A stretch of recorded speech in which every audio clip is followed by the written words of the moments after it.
টানা শৈত্যপ্রবাহের কারণে কয়েকদিন ধরেই উত্তরের জেলা পঞ্চগড়ের শীতে কাবু হয়ে পড়েছে সাধারণ মানুষ। আজ দেশের সর্বনিম্ন তাপমাত্রা পঞ্চগড়ের তেঁতুলিয়ায় 9.8 ডিগ্রি সেলসিয়াস। এদিকে কয়েকদিন রোদের পর আবারও শীত জেঁকে বসেছে জয়পুরহাটে। কুড়িগ্রামেও বেড়েছে শীতের তীব্রতা। চায়ের জেলা মৌলভীবাজারের টানা শীতে বিপর্যস্ত চা শ্রমিক ও খেটে খাওয়া মানুষের জীবন। সহকর্মীদের পাঠানো তথ্য ছবিতে প্রতিবেদন। পঞ্চগড়ে চতুর্থ দফায় বইছে মৃদু শৈত্যপ্রবাহ। সকাল গড়িয়ে গেলেও কুয়াশার চাদরে ঢেকে আছে পুরো জেলা। সেই সাথে বইছে হিমেল বাতাস, দেখা মিলছে না রোদের।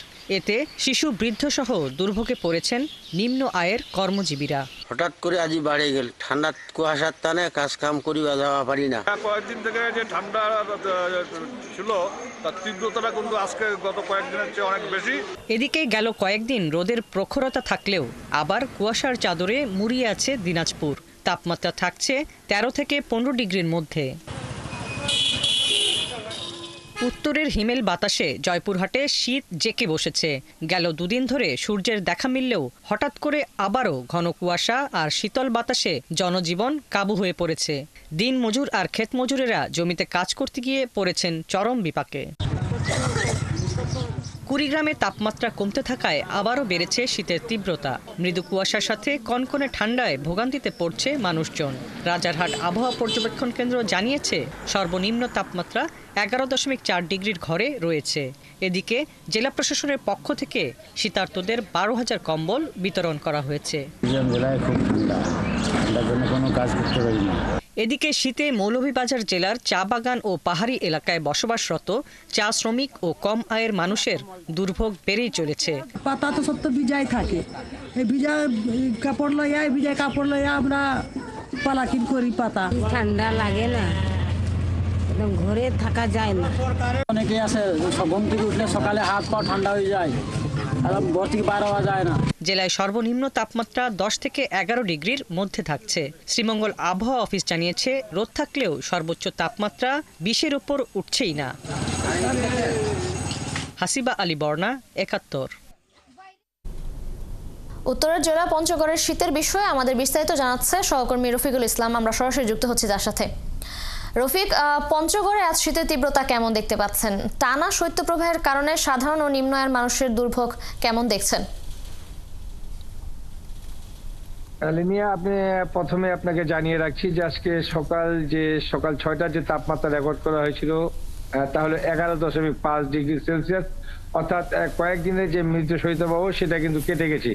তবে মৃদু শৈত্যপ্রবাহ চলে গেলেও কিন্তু কুয়াশাটা কিন্তু আবার বৃদ্ধি পেয়েছে। অর্থাৎ ডিসেম্বর মাসে বলা চলে যে গোটা দিনগুলোই কুয়াশা এবং রোদের মিশ্রিত ছিল, কিন্তু গতকাল থেকে শুরু হয়ে যে কুয়াশার মধ্যে দিয়ে চলছে, রোদের দেখা তেমন একটা মিলেনি। হয়তো গতকালকে সামান্য একটুখানি রোদের দেখা মিলছে, রোদের আলো দেখা মিলছে, কিন্তু রোদের উত্তাপ ছিল না। আজকে নিশ্চয়ই আপনি লক্ষ্য করছেন এখনো কিন্তু ঘন কুয়াশায় ঢেকে আছে পঞ্চগড় জেলা, এবং বৃষ্টি অর্থাৎ এই কুয়াশার সাথে অর্থাৎ বৃষ্টির মতো টিপ টিপ করে ফোঁটা পড়ছে। অর্থাৎ কুয়াশার যে অবস্থা, জনজীবন বিপর্যস্ত হয়ে গেছে। অর্থাৎ এখান থেকে 100 গজ দূর যদি আমরা লক্ষ্য করি সেখান থেকে কিন্তু কিছুই দেখা যায় না, একেবারে কুয়াশার চাদরে ঢেকে আছে। ফলে যে এই অঞ্চলে যে আসলে সাধারণ মানুষ আছে, বিশেষ করে এই সময়টাতে সপ্তাহে তারা বেশি দুর্ভোগে পড়ে, কষ্টে পড়ে। যদি অতিরিক্ত কুয়াশা থেকে, কুয়াশার সাথে বইছে উত্তরে হিমেল বাতাস। অর্থাৎ অলসতার কারণে সাধারণত মানুষ এই সকালে কুয়াশার কারণে ঘুম থেকে উঠতে চায় না, ফলে তারা কিন্তু কাজেও যেতে পারছে না। ফলে এই ধরনের যে যারা নিম্ন আয়ের মানুষ আছে তারা কিন্তু একটা ভোগান্তি মধ্যে পড়ে গেছে এবং দুর্ভোগের মধ্যে পড়েছে। কারণ তাদের মূল উদ্দেশ্য হলো সকাল 6টা থেকে 8টা পর্যন্ত উঠে তারা কাজে বের হবে, কিন্তু কুয়াশার কারণে তারা কাজে যেতে পারছে না। আমরা বেশ কিছু নিম্ন মানুষের সাথে কথা বলেছি, তারাও আমাদেরকে এই বিষয়টা জানিয়েছিলেন। এদিকে শীতের কারণে যে আসলে শীত বস্ত্র যে বিতরণের একটা অবস্থা রয়েছে সেটাও খুব ধীরগতিতে চলছে, কারণ বর্তমান পরিস্থিতিটাও ঠিক সেইভাবেই চলছে। অর্থাৎ এ পর্যন্ত যেখানে প্রায় 30-40 হাজার কম্বল বিতরণ হতো, সেখানে কিন্তু মাত্র 10 থেকে 12,000 কম্বল বিতরণ হয়েছে। তবে এই শীতার্ত মানুষরা আসলে খুব দুর্ভোগের মধ্যে আছে। তারা বারবার দাবি জানিয়েছেন যে প্রশাসনের পক্ষ হোক বা স্বেচ্ছাসেবী সংগঠন, রাজনীতি সম্পাদক বা বিত্তমানরা হোক, তারা যেন দ্রুত যারা আসলে শীত বস্ত্র দেওয়ার ইচ্ছুক তারা যেন অবশ্যই এই শীতার্ত মানুষের পাশে এসে দাঁড়িয়ে তাদের শীত বস্ত্র দিয়ে শীত নিবারণের জন্য তারা এগিয়ে আসেন।